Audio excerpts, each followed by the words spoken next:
எபிசோட்கான hot star ப்ரோமோல கெமி உட்காந்து கதறி கதறி அழுகுறாங்க. கெமிக்கெல்லாம் ஒரு ப்ரோமோவா அப்படின்ற மாதிரி தான் இருந்தது. ஸோ கெமி இந்த அளவுக்கு கதறி அழுகிறதுக்கு காரணம் என்ன பார்த்தீங்கன்னா காரம். நேற்று நைட்லேருந்து இந்த கார பிரச்சனை இருக்கு. தமா துண்டு மிளகாத்தூளை வந்து எக்ஸ்ட்ரா போட்டாங்க.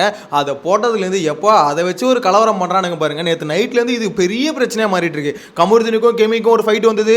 ஸோ அதுக்கப்புறம் பார்த்தீங்கன்னா வியானாக்கும் திவ்யாவுக்கும் ஒரு ஆர்குமெண்ட் வந்தது. ஸோ இப்போ பார்த்தீங்கன்னா கெமிக்கும் திவ்யாவுக்கும் பார்த்தீங்கன்னா ஒரு சண்டை வந்திருக்கு. ஸோ இது எல்லாத்துக்கும் காரணம் கொஞ்சம் காரம் எக்ஸ்ட்ரா போட்டாங்க. அந்த காரத்தினால தான் இவ்வளவு பிரச்சனை நடந்துட்டு இருக்கு. சோ அது என்ன அப்படின்றத டீடைலா பார்க்கலாம். அதுக்கு முன்னாடி ஒரு முக்கியமான விஷயம், கெமி இந்த வாரம் எவிக்ட் ஆகணும்னு நினைக்கிறீங்களா இல்ல வீட்டுக்குள்ள இருக்கலாம்னு நினைக்கிறீங்களா? அதை முதல்ல கமெண்ட்ல மென்ஷன் பண்ணுங்க.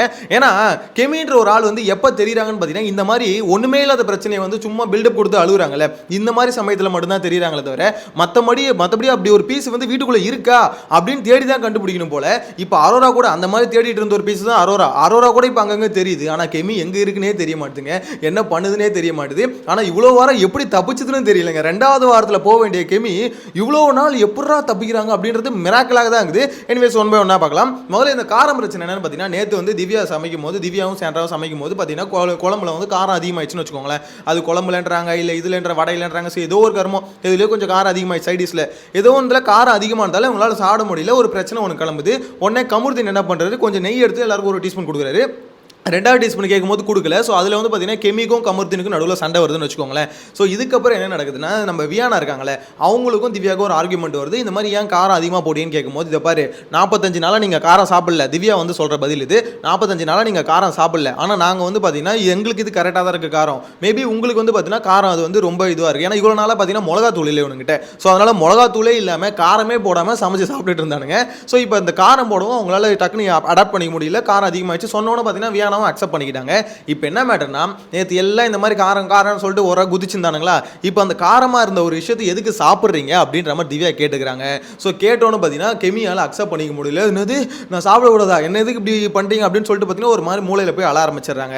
ஸோ இதில் என்ன எனக்கு புரியலனா, கெமி என்ன விஷயம், இப்போ என்ன உனக்கு காரம் அதிகமாக இருக்குது ஏன் சாப்பிட மாட்டேன்னு கேட்குறாங்க. இதுக்கு ஒன்று நீ பதில் சொல்லலாம், இல்லை நீ சண்டை போடலாம். போய் ஒரு மூளையில் உட்காந்து அழுவுறது என்னது, சிம்பத்தி ட்ராமாவா, ஓட்டு வேணுமா, என்னம்மா சொல்லுமா அப்படின்ற மாதிரி தான் இருக்குது. ஸோ இந்த இடத்துல பார்த்தீங்கன்னா ஒன்னே அரோரா இந்த எலி புழுக்கையை வந்து எப்போ போட்டு நசுக்க போறான்னு தெரியல. உண்மையில ரொம்ப ஆடிட்டு இருக்குங்க. எல்லாத்துலயும் கொஸ்டின் பண்றாங்களா அவங்க வந்து என்ன கேள்வி கேட்கறாங்க, எப்படி நீங்க சாப்பிடக்கூடாது சொல்லுவீங்க, அது எப்படி சாப்பிடக்கூடாது சொல்லுவீங்க, நேற்று வந்து எல்லாரும் காரம் சொல்லும் போது அது எப்படி சமைச்சவங்களை வந்து எப்படி குறை சொல்றீங்க அப்படின்னு இந்த பீஸ்ல வந்து கேட்கலையே. அப்போ வந்து இந்த பீஸுங்களாம் நிற்காது. உடனே இப்போ அநியாயத்துக்கு எதிராக குரல் கொடுக்குறாங்க. கூப்பிட்டு வச்சு நறுக்குன்னு 2 கொட்டி விடணும். அப்பப்போ பார்க்குற நடுவில் வந்து பாயிண்டா பேசுறேன்னு சொல்லிட்டு வாங்கி கட்டின்னு போற பாரு நீ அப்படின்ற மாதிரி தான் இருக்கு. இந்த மாதிரி தான் ஒரு பீஸ் சுத்திட்டு இருந்தது. யார் சொல்லுங்க, வியானா அடிச்சு அடியில இப்பதான் கொஞ்சம் அடங்கி இருக்கு. அதாவது ஒரு டைம் பார்த்தீங்கன்னா உங்களை பாராட்டு வாங்கிட்டாங்கன்னு வச்சுக்கோங்களேன், ஏதாவது ஒரு பாயிண்ட் பேசி அடுத்து எல்லாத்துலேயும் பாயிண்ட் பேசணும்னு நினைப்பாங்க. ஸோ அந்த மாதிரி தான் இப்போ அரோராவும் ட்ரை பண்ணுறாங்க அப்படின்றது கிளியராக புரிஞ்சிக்க முடியுது. ஸோ வியானாக்கு எப்படி ஒரு மாதிரி போட்டு பொலன்னு பொழந்தாங்களோ அதே மாதிரி அரோராவுக்கு இப்போ பொழக்க ஆரம்பிச்சாங்கன்னா அதுக்கு அடுத்து கரெக்ட் ஆகிடும் அப்படின்ற மாதிரி தோணுது. ஏன்னா இவங்க மற்றவங்களை எதுக்கும் போது அது பெருசாக தெரியும். திடீர்னு ஒருத்தவங்க அமைதியாக இருந்த ஒருத்தவங்க திடீர்னு ஒருத்தவங்களை கேள்வி கேட்கும்போது பெருசாக தெரியும். அதுவே இப்போ ஆல்ரெடி ஆக்டிவாக இருந்தாங்களே பார்வதி, இந்த பக்கம் சாண்ட்ரா, கனி, இவங்களாம் ஆக்டிவாக இருக்க பிளேயர்ஸ். ஸோ இவங்க வந்து பார்த்தீங்கன்னா இது அரோராக்கு அகேன்ஸ்டாக 4 பாயிண்ட் வச்சாங்கன்னா அந்த பீஸ் தாங்காது, செதறிடும். அதாவது அதெல்லாம் ஏத்துக்கவே முடியாது, ஏத்துக்கிற கெப்பாசிட்டியே இல்லை. ஸோ நீலாம் கேள்வி கேட்குறியா அப்படின்ற மாதிரி தான் எல்லாருக்கும் இருக்கும். எனிவேஸ் இங்கே வந்து பார்த்தீங்கன்னா அரோரா வந்து எதுவும் சாப்பிடக்கூடாதுன்னு சொல்லிட்டு கேட்பீங்க அப்படின்ற மாதிரி கேட்குறாங்க. ஒரு பக்கம் நியாயமான கேள்வி மாதிரி உங்களுக்கு தோணும், ஏன் அது கேட்டால் என்ன தப்பு அப்படின்னு. ஆக்சுவலாக காரம் அதிகமாகிடுச்சுன்னு ஒரு பிரச்சனையை கிளப்பினானுங்களே அப்படின்னும் போது அது எதுக்கு சாப்பிட்றேன், அதுதான் காரம் அதிகமாக இருக்குது, காரம் பிடிக்காது அப்படி இப்படின்னு பில்டப் கொடுத்தீங்களே. பிரச்சனை தான் சொல்கிறாரு, தயிர் இருந்தது, தயிர் வச்சு சாப்பிட்டுக்கிறேன், கொஞ்சம் வெஜ்ஜி வைங்க அப்படின்ற மாதிரி சொல்லியிருக்காங்க போல. ஸோ அதில் தான் ஏதோ கலவரம் வந்திருக்கு. ஸோ இங்கே பிரச்சனை என்னன்னா நேற்று இவங்க இந்த பிரச்சனையை கலப்பாமல் இருந்தால் அது காரன்றது ஜஸ்ட் அட்ஜஸ்ட் பண்ணிட்டு போயிட்டு இருந்தால் இங்கே பிரச்சனை இல்லை. இப்போ காரம்னு சொல்லி நேற்று வந்து ஒரு ஸ்டாம்ப் பண்ணிட்டீங்க, ஓகே இவங்க வந்து தப்பாக சமைச்சிட்டாங்க, நல்லா சமைக்கல அப்படின்ற மாதிரி ஒரு குற்றச்சாட்டை நீங்கள் வச்சுட்டீங்க. அவர் சாண்ட்ரா மேலேயும் திவ்யா மேலேயும் வச்சுட்டீங்க. ஸோ இதில் வந்து பார்த்தீங்கன்னா சாண்ட்ராவும் திவ்யா நேற்றுலேருந்தே சம கடுப்பில் சுற்றி இருந்ததுங்க. என்னடா இது நம்மளை வந்து காரம் இந்த மாதிரி பண்ணுறாங்க, நமக்கு கரெக்டாக தானே இருக்குது, இவனுக்கு என்ன ஓவரா துள்ளுறானுங்க அப்படின்ற மாதிரி பேசிட்டே இருந்தாங்க. ஸோ இப்போ பார்த்தீங்கன்னா அவங்களுக்கு சான்ஸ் கிடைக்குது. ஆமாம் காரம்னு சொல்கிறல, அப்புறம் எதுக்கு தின்ற, ஒன்று நல்லா இருக்குன்ட்டு போயிடும். காரனும் சொல்லுவாங்களாம், அப்புறம் வாரி போட்டு நக்குன்னு நக்குவாங்க. என்னடா இது கதையாக இருக்குது. என்ன பொறுத்த வரைக்கும் இந்த இடத்துல பார்த்தீங்கன்னா திவ்யா கேட்குற கேள்வி தப்பே இல்லை. அது மட்டும் இல்லாமல் அவங்க ஒரு விஷயம் சொல்கிறாங்க பாருங்க, இதுக்கு போய் எதுக்கு அழுவணும், ஏமா அழுதாதாம்மா ஏதாவது இருக்கிறது தெரியும். இப்போ பாருங்க ப்ரோமோவில் வந்துட்டாங்க, யோசிச்சு பாருங்க. இன்னைக்கான எபிசோடில் இன்ட்ரெஸ்டிங்காக எதுவும் இல்லை. அட்லீஸ்ட் இந்த மாதிரி அழுவும் போது தானே ஏதாவது 1-2 ப்ரோமோ கண்டென்ட்டாக வருது. ஸோ அதனால் அழுவர் தப்பு இல்லை, அவங்க அழுவட்டும் அப்படின்ற மாதிரி தான் சொல்ல தோணுது. ஆனால் என்ன பொறுத்த வரைக்கும் ஒரு விஷயம் மட்டும் கிளியராக தெரியுதுங்க, இவனுக்கு வந்து பார்த்தீங்கன்னா பெரிய பிரச்சனையெல்லாம் கண்டென்ட் கண்டென்ட்டாக மாற்ற மாட்டானுங்க. ஆனால் இந்த மாதிரி சாம்பார் பிரச்சனை, நெய் பிரச்சனை, மிளகாத்தூள் பிரச்சனை, இதெல்லாம் பாருங்களேன், இதெல்லாம் ஒன்றுமே இல்லாத ஒரு எப்படி சொல்ல தூக்கி குப்பையில் போட வேண்டிய கண்டென்ட், அதை எடுத்து பார்த்தீங்கன்னா பெரிய கண்டென்ட்டாக மாற்றிட்டு இருக்கானுங்க. ஸோ இங்கே வந்து பார்வதி கமருதீனுக்குள்ளே ஒரு பிரச்சனை போயிட்டு இருக்குல்ல, அதுதான் பெரிய பிரச்சனை. ஆனால் அது ஒன்றுமே இல்லாமல் ஒரு பக்கம் மூலையில் ஒதுங்கி இருக்கு. ஆனால் இந்த நெய் இதெல்லாம் வந்து பார்த்தீங்கன்னா சின்ன சின்ன பிரச்சனையை வந்து பெருசாக மாற்றி அதை கண்டென்ட்டாக மாற்றும் போதெல்லாம் என்னடா தம்மா தூண்டு நெய் கடை இவ்வளோ பெரிய கலவரம் அப்படின்ற மாதிரி தான் இது போன வரும். இப்போ அதே மாதிரி தான் கொஞ்சம் காரம் அதிகமான கடை இவ்வளோ பெரிய கலவரம் அப்படின்ற மாதிரி தான் இருக்குது. இதில் வந்து கெமியோட ரியாக்ஷனை வந்து பார்த்தீங்கன்னா நிறைய பேர் நான் அந்த ப்ரோமோட கமெண்ட்ஸ்லேயே பார்க்குறேன், முக்கால்வாசி பேர் பார்த்தீங்கன்னா கெமி நீ ரொம்ப நடிக்காதம்மா, ஓவராக நடிக்கிறமா அப்படின்ற மாதிரி சொல்கிறாங்க. ஏன்னு பார்த்தீங்கன்னா இந்த ஒரு இடம் மட்டும் இல்லை, கெமியோட ரியாக்ஷன் எப்பவுமே பார்த்தீங்கன்னா எங்கெல்லாம் அதாவது ஒரு கரெக்டான பாயிண்ட் இருக்கிற இடத்துல பார்த்தீங்கன்னா எப்பவுமே பார்த்தீங்கன்னா அதுக்கு ஸ்டாண்ட் பண்ணி நிற்க மாட்டாங்க. அவங்க என்ன பண்ணுவாங்க, இந்த மாதிரி சின்ன சின்ன சில்லற பிரச்சனை இருக்குல்ல, சபரிக்கிட்ட வந்து பாத்ரூம் பார்த்தீங்கன்னா லைனில் கியூவில் நிற்கிறதுக்கு ஒரு பிரச்சனைன்னு சொல்லிட்டு அதுக்கு முட்டிக்கிட்டு சபரிக்கிட்ட முட்டிட்டு போவாங்க. இல்லைனா இந்த மாதிரி ஓவராக போய் அழுவுறது, இது ஆப்வியஸாக பச்சையாக தெரியுது, இது வந்து பார்த்தீங்கன்னா ஃபேக்கான ஒரு விஷயம் அப்படின்ற, இதுக்கு வந்து இவ்வளோ எமோஷன் ஆக வேண்டியது இல்லை அப்படின்றதான் மொத்த பேரும் சொல்கிறது. என்னோட கருத்தும் பார்த்தீங்கன்னா கெமி இவ்வளோலாம் நீங்கள் ஆக்ட் பண்ண வேணாம், ஏதோ உங்கள் லெவலுக்கு கொஞ்சம் ஆக்ட் பண்ணால் போதும். இது வந்து ஓவர் பர்ஃபார்மன்ஸாக இருக்குது. மேபி அவங்களுக்கு ஹர்ட் ஆகிடுச்சா என்னன்னு தெரியல, ஆனால் இது வந்து எனக்கு தெரிஞ்சு பார்த்தீங்கன்னா ஹர்ட் ஆக வேண்டிய அவசியமே இல்லை.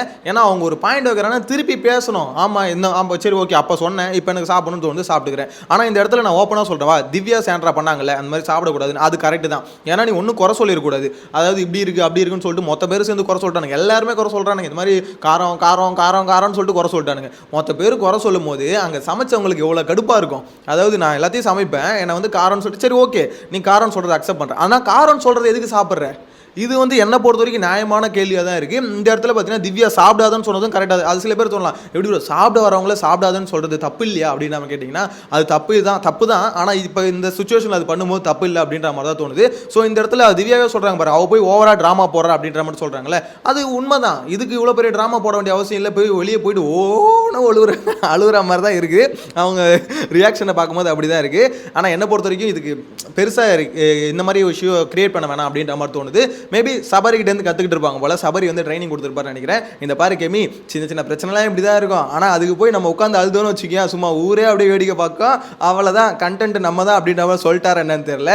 ஒரு பக்கம் ரம்யா ஜோனா காலில் ஒப்பாரி வைக்குது, அதுக்கப்புறம் இந்த கெமி ஒரு பக்கம் ஒப்பாரி வைக்குது. என்னடா பண்ணுறீங்க, பிரச்சனைக்கு அழுவுங்கடானா அழுவுறதே ஒரு பிரச்சனையாக மாற்றுறீங்கன்னா அப்போ யாரா நீங்கள் அப்படின்ற மாதிரி தான் எனக்கு.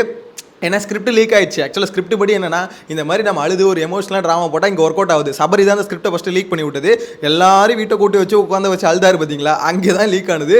ஓ இப்படி எழுதா இப்படி ஒரு சப்போர்ட் வருதா, எல்லாம் இப்படி மனசு இறங்கி வராங்களா அப்படின்ற மாதிரி அப்போ தான் தெரிஞ்சிருக்கு. ஸோ அது தெரிஞ்சவொன்னே பார்த்தீங்கன்னா எல்லாருமே பிடிச்சிக்கிட்டாங்க. இது ரம்யா ஜோ ஆரம்பிச்சிட்டாங்க, அடுத்து கெமி ஆரம்பிச்சிருவாங்க, அடுத்து பார்வதியும் அழ ஆரம்பிச்சிருவாங்கன்னு நினைக்கிறேன். ஏன்னா அவங்களுக்கும் சில பல பிரச்சனைகள் இருக்குல்ல, பார்வதி அழுவாங்க, அடுத்து திவ்யா அழுவாங்க, அடுத்து சாண்ட்ரா அழுவாங்க. மேபி அடுத்த ப்ரோமோவில் பார்த்தீங்கன்னா திவ்யா சாண்ட்ரா இவங்க ரெண்டு பேர் யாரும் அழுவுனா, ஏன்டி நீயே அழுது இப்படி இது பண்ணுறேன்னா நான் உன்னோட பெரிய ஆளு, நான் எவ்வளோ கேடி தெரியுமா, இந்த வீட்டுக்குள்ள அவ்வளோ பிளான் பண்ணிட்டு இருக்கேன், அவ்வளோ எப்படி சொல்றது கண்ணிங்க என்னென்ன விஷயம் பண்ண முடியும் பண்ணிட்டு இருக்கேன், நான்லாம் உனக்கு சலைச்சவள அப்படின்னு சொல்லிட்டு சாண்ட்ரா ஒரு பக்கம் உட்காந்து அழ ஆரம்பிச்சிருவாங்கன்னு நினைக்கிறேன். நீ அழுவுறது பெருசா நான் அழுவுறது பெருசா போட்டி போட்டு பார்த்துடலாம் அப்படின்ற மாதிரி தான் இருக்கும். ஏன்னா அந்த மாதிரி தாங்க போயிட்டு இருக்கு. ஒண்ணுமே இல்லை, அந்த பிரச்சனை எல்லாருமே கையில் எடுத்துக்கிட்டு அதை பெரிய பிரச்சனையாக மாற்றி அது ஒரு இஷ்யூவாக மாற்றி அது ப்ரோமோ கண்டென்ட்டாக கொடுக்கறதுக்கு ட்ரை பண்ணிட்டு இருக்காங்க. இவங்களும் வேற வழி இல்லாமல் அதை எடுத்து ப்ரோமோ கண்டென்ட்டாக போடுறாங்க அப்படின்னு நம்ம சொல்ல தோணுது. எனிவேஸ் உங்களோட கருத்தை கமெண்ட்ல மென்ஷன் பண்ணுங்க. கெமி அழுவுறத பார்த்தா நீங்க என்ன நினைக்கிறீங்க? இந்த வாரம் அவங்களுக்கு ஓட்டு வந்து வீட்டுக்குள்ளே இருந்துருவாங்க நினைக்கிறீங்களா, இல்லை என்னதான் இருந்தாலும் வாய்ப்பு இல்லை வெளியே போயிடுவாங்க அப்படின்ற மாதிரி தோணுதா? கமெண்ட்ல மென்ஷன் பண்ணுங்க. நெக்ஸ்ட் வீடியோல மீட் பண்ணலாம். Bye by.